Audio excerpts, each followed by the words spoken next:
Keberagaman flora dan fauna di dunia ini masih banyak menyimpan hal-hal yang tidak kita ketahui.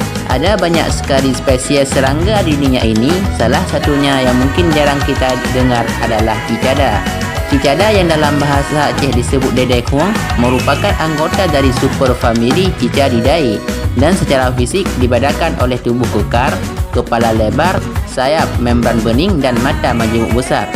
Secara fisik mungkin tidak ada yang istimewa dari cicada ini, namun sebenarnya serangga ini memiliki banyak hal-hal yang menarik. Misalnya, cicada bisa mengeluarkan suara yang nyaring dan memiliki usia yang panjang. Selain itu, masih ada hal-hal yang menarik mengenai serangga yang satu ini. Nah, inilah beberapa fakta unik tentang cicada yang mungkin belum kalian ketahui. Yang pertama, sebagian hidup mereka dihabiskan di bawah tanah. Cicada ataupun dedekung dalam bahasa Aceh menetas sekitar 6-10 minggu setelah telur diletakkan di celah-celah pohon. Setelah menetas, cicada segera jatuh ke tanah dan menggali hingga kedalaman 30 cm, di mana mereka tumbuh hingga 17 tahun di bawah tanah. Cicada akan menggali kembali jalan ke permukaan. Nantinya, nimfa akan memanjat pohon dan berubah menjadi cicada dewasa yang bersayap. Yang kedua, betina dapat menghasilkan telur hingga 600 telur. Sekali bertelur, cicada betina bisa menghasilkan 400 hingga 600 telur. Cicada betina menggunakan organ bertelurnya, yaitu ovipositor, untuk membuat deratan kantong di ranting. Cicada betina kemudian akan menaruh 25 telur di setiap kantong, dan satu ranting bisa menampung hingga 20 kantong.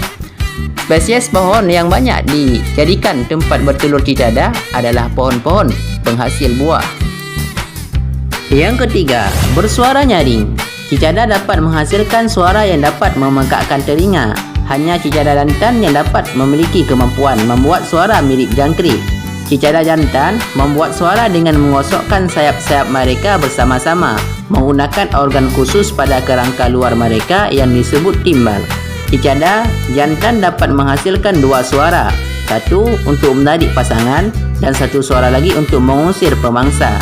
Suara cicada dapat mencapai 120 desibel atau sama kerasnya dengan gergaji mesin dan dapat didengar hingga beberapa meter.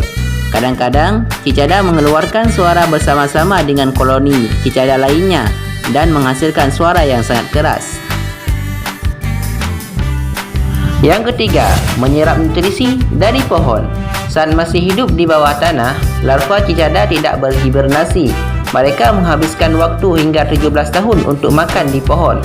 Mereka memiliki mulut yang berbentuk seperti jerami yang digunakan untuk menyedot cairan dari akar tanaman.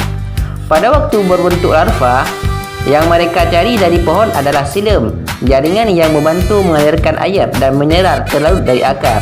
Karena jaringan silem sebagian besar berisi air, larva cicada jadi kurang mendapatkan nutrisi yang bisa menjadi alasan pemadakan yang lambat.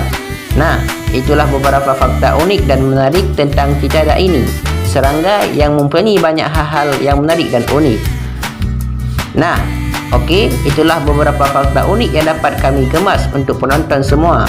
Jangan lupa klik tombol subscribe dan klik juga tombol like dan share video ini agar orang-orang lain juga tahu tentang keunikan cicada yang satu ini.